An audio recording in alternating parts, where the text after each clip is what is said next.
Cliff, my professor of atmospheric sciences at the UW. Did you know I used to be a weatherman? No. When were you a weatherman? I was in Washington, D.C. at WUSA. And I always, didn't study any sort of, sciences because I thought people just, what my theory was, Cliff, as a scientist, you're really going to have a problem with this. But when I would look ahead at the 5-day forecast, which is total crap, say it was Thursday, I would make it partly sunny on Saturday and Sunday. You know why? Because I wanted to give people hope, something to look forward to. So then I thought, do I go partly cloudy? No, or cloudy? It's just it's a guess anyway. So I'd always say, hey, but the weekend's looking good. You just, throw it out there just to give the people something to look forward to. Well, now the 5-day forecast is pretty good. So wait a minute, is it really? Oh my God, yes. Yeah, the world has changed. In the old days, a 1 or 2 day forecast was all you had, but now forecasts are really good up to 4 or 5 days. A lot of times, the 5-day forecast is quite good. Okay, Cliff Mass, class is in session. Do you know the story of how the 5-day forecast got started? How it got started? No, yeah. Tell me. Okay, so it was a TV station in Connecticut. It was an ABC station, and they're going up against the Johnny Carson show.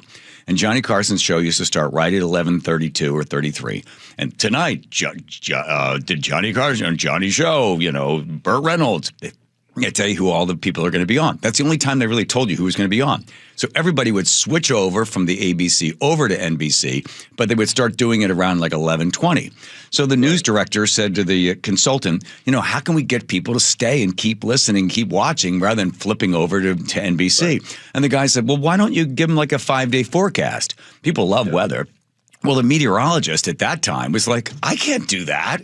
I can't in good conscience tell everybody, I can't do 5 days out. And the news director said, either you do 5 days out, give them the 5-day forecast, or you're fired. I don't think the guy fell on his sword. I think he kept doing it. But that was the beginning of the 5-day forecast, was to stop the ABC affiliates from having to switch over to Johnny Carson show. So it was really Johnny Carson. Yeah, there you go. How about that, huh?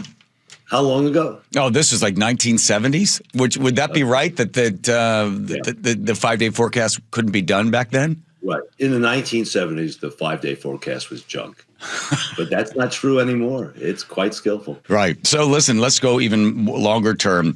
I saw this story and I thought, I got to get you on to talk about this. This is a lawsuit that these people are saying, because you always have to have somebody who can show damages. These people in Washington State are saying, my home insurance is going up because of the fossil fuel industry has held back information that they knew that shows that they are directly responsible for climate change. So therefore, we are going to sue oil companies and fossil fuel companies because they knew that they were damaging the environment. The damage to the environment is now causing my homeowner's insurance to go up. That's the new lawsuit they're trying to come up with.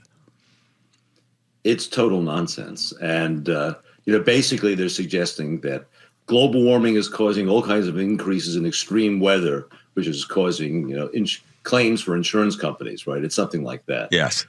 Well, it turns out that that's not true. Consider around here, the big windstorms, that cause a lot of damage. There is no indication they're increasing. I mean, I did a study. We published a study showing that there is no increase in big windstorms around here. So that's a big problem for global warming. Take something else, cold waves. I mean, they're getting less. Okay. Heat waves a little bit more, but they're not that costly. Actually, cold waves kill a lot more people than heat waves. And cold waves are going down. So less people are dying and being injured by extreme temperature right now than before. I mean, I can go on and on, but it's total nonsense. Were you surprised by, so they just had the big climate change group happen there, this COP30 happened in Brazil. Right. And apparently everybody kind of went away with nothing. And a survey that was taken, a poll taken in Switzerland or Sweden, that the majority of young people that were often concerned about climate change has dropped from 33% down to 15% for females.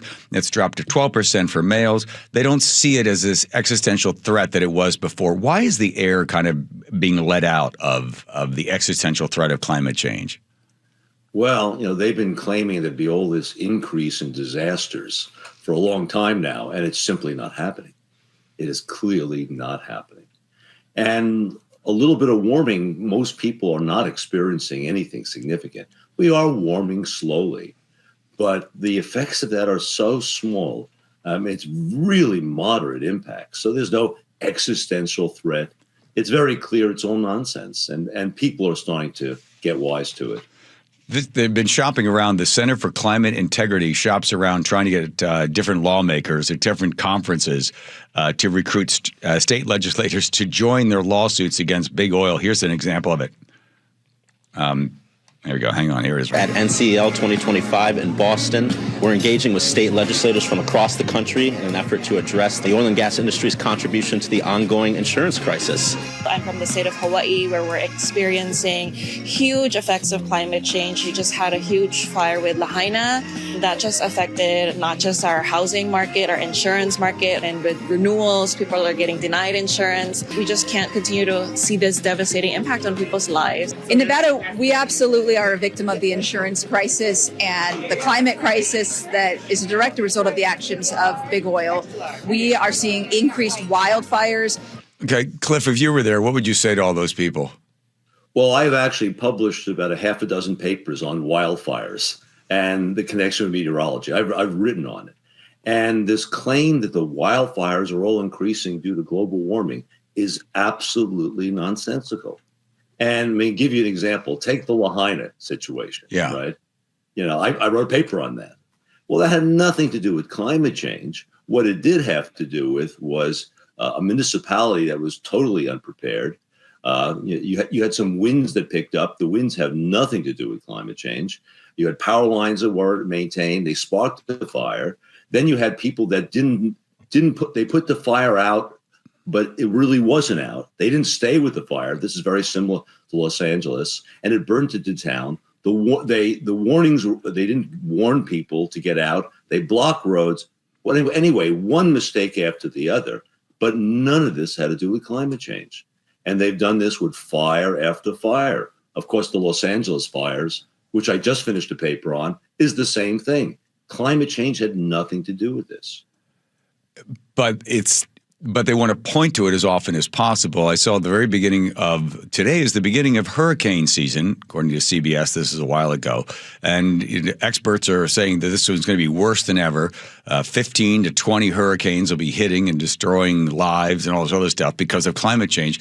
It turns out the hurricane season was actually below average.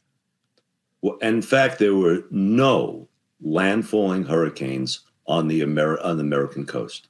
Zero. Okay? Which doesn't happen very often.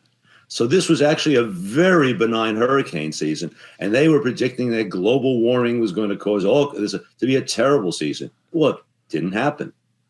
Is it eventually at a certain point, as the boy that cries wolf, do people stop listening? Well, I think that's partially why it's gotten there. I think they've been screaming wolf now for over 20 years, and it's not happening. So I think it's catching up to them finally. So you're saying gluing your hand to an NBA court doesn't solve the Earth's temperature increases? No, I don't think so.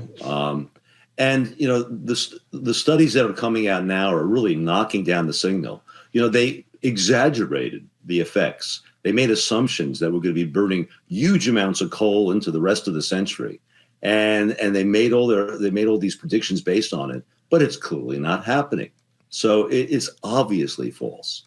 So right now, what happens with smart countries? We see Germany starting to move away, France starting to do nuclear, and the ongoing push for energy efficiency will be so necessary when it comes to AI and having these data centers put in place. I think a couple of countries are looking to build small nuclear power plants.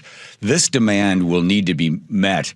And I think they'll end up shelving a lot of this climate stuff, these renewables, because we just won't have the capacity to be able to generate the energy we need if we'd like to be able to lead the world with AI. Do you see that being a big thrust forward? It will leave behind the windmills and some of this other stuff? Well, in places like the Northwest, renewable energy just doesn't work. Obviously, solar is not very good in the middle of the wintertime right now. And it turns out that wind generation here is very poor exactly when you need it. So, in fact, the last week, we've had almost no wind energy, almost none. And during the greatest heat waves and the cold waves, when we need energy the most, the wind dies. But fortunately, the solution to this is not hard. We have nuclear, we have fission right now, which the environmental movement won't use, but they could. So that new, very safe nuclear reactors, and fusion power is coming. It is going to come. And when we get fusion power, we'll have unlimited energy, and it won't be an issue. You've been on the fusion train for a while. What's holding it up? Well, it's a complex technology, but right now there are about 23 major companies in the U.S. working on it. And I've talked to some of them. I've been to meetings, and they're solving the technical problems. I mean, we're only maybe 10 years away, something like that. Well, make it 20 years, make it 30 years. It still solves the problem. I mean, we'll have unlimited energy within decades. But in any case, we have very safe fission power, which is available right now. And France gets most of their energy, most of their electricity from nuclear. We can do the same thing. It's really interesting when you talk to a climate change activist and you do bring up nuclear. It's like you're suddenly starring in a silent movie. They don't even hear the word or don't even want to discuss the word. They change the subject as quickly as they could because they dismiss it out of hand because they really do know it is the answer. If they're concerned about the burning of fossil fuels, go nuclear, and they have no retort.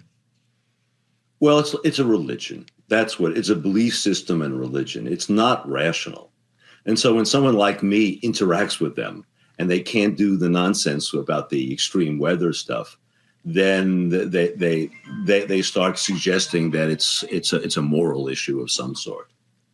Yeah, well, then you don't want to get into start to argue from a moral position, but I would like to say from a rational decision, I don't know why whoever says, yeah, let's put windmills out there near Ellensburg, and I drive by them all the time. I am like Don Quixote. I'm cursing them because I see them just sitting there. A high-pressure system sits in place. It's cold outside, generating zero energy, but the cost of having those things in place, just I don't know why anybody would say, let's build these things. We'll need the energy in the winter, but it's not producing any energy. Why would anybody sign off on something like that, Cliff? Well, and the big problem is they're intermittent. I mean, the power's not there all the time, and we don't have a technology for storing large amounts of energy. It doesn't exist. That's the problem. And let's put you slightly on the spot. I know that you don't like this sort of stuff. Do you have any idea what our winter will be like? Well, I can talk about that. Okay, go ahead. Go ahead. Okay, you want it? Here it is. Here it is. Here we go. This is a La Nina winter. Okay, La Nina, and during La Nina winters, certain things tend to happen. Now, this is not a certainty. It's like the dice are weighted in a certain direction. But La Nina winters, we tend to be cooler than normal. We tend to be wetter than normal, and the snowpack tends to be healthy. So that's what typically happens in La Nina winters. And so if you were betting, you would bet on that. Got it. Okay, because everybody wants all the ski resorts to open up. So La Nina would say that it's going to be colder and wetter. That's good news for anybody that wants to be out in the snow, out in the cold anyway. And the reservoirs are filling up now. There we go. It is actually happening. Well, you don't often hear good news. You only hear the bad news because the boy that cries wolf continues to yell wolf until eventually nobody's listening to him anymore. But they should always be listening to you, Cliff Mass. Thanks for letting me audit your class right there. And you learned a little something about the beginning of the 5-day forecast to stop Johnny Carson. I didn't know that. Thank you very much. Take it to the bank, Cliff Mass. Thank you very much. Our professor there, atmospheric sciences at the UW. It's nice to see you on camera, too.